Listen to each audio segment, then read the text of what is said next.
ओल्या सांज वेळी,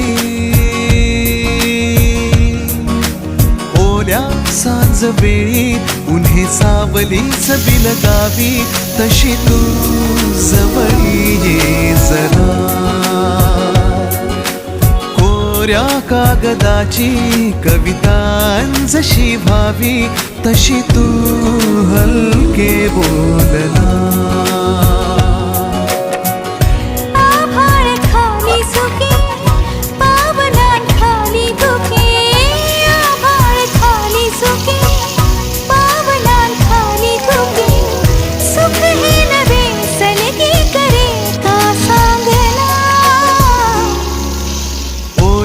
सांज वेळी उन्हे सावलीच बिलगावी, तशी तू जवळी ये जरा.